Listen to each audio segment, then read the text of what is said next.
ಆ ಏರ್ಪೋರ್ಟ್ಗೆ ಎಲ್ಲ ರೆಡಿ ಮಾಡ್ತಿದ್ದೆ ದೇವೇಗೌಡರು ಕೈ.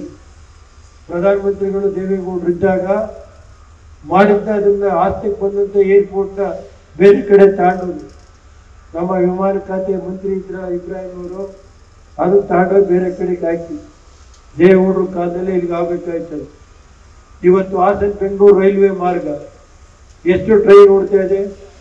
ಸುಮಾರು 20 ಟ್ರೈನ್ ಹಾಸನ ಬೆಂಗಳೂರು ಹೋಗ್ತಾ ಇದೆ. ಮಂಗಳೂರು ಇರ್ಬೋದು. ಇವತ್ತು ದೇವೇಗೌಡರಿಂದ ಆಗದ. ಇವತ್ತು ಹಾಸನದಿಂದ ಕದಬಳ್ಳಿಯವರಿಗೆ 1900 crore 24 underpass, flyover, Hassan bypass, Channarayapatna ಬೈಪಾಸ್ಗೆ 1900 ಕೋಟಿ ಹಣ ಕೊಡ್ತಿದ್ದೀನಿ. ಇನ್ನೊಂದು ರಿಂಗ್ ರೋಡ್ಗೆ ಈಗ 1000 ಕೋಟಿ ರಿಂಗ್ ರೋಡ್ ಮಾಡ್ತಾ ಇದ್ವಿ. ಏರ್ಪೋರ್ಟ್ಗೆ ಸುಮಾರು 1000 ಎಕರೆ ಮಾಡಿದ್ದೆ. ಅದನ್ನು ಕೆಲವು ಶಕ್ತಿಗಳು, ಕೆಲವು ಸರ್ಕಾರಗಳು ಅದನ್ನು ಅದರಲ್ಲಿ 424 ಎಕರೆ ಜಾಗದಲ್ಲಿ 270 ಎಕರೆ ಸರ್ಕಾರಿ ಜಾಗ ಇದೆ.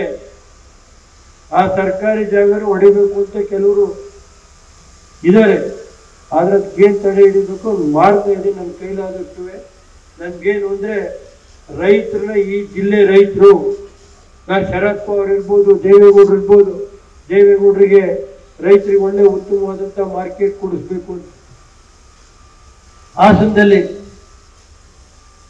ಏನು ಹಾರ್ಟಿಕಲ್ಚರ್ ಕ್ರಾಪ್ ಇದೆ, ಸೋಮನಹಳ್ಳಿ ಹತ್ರ 440 ಎಕರೆ ಜಾಗ ಇದೆ.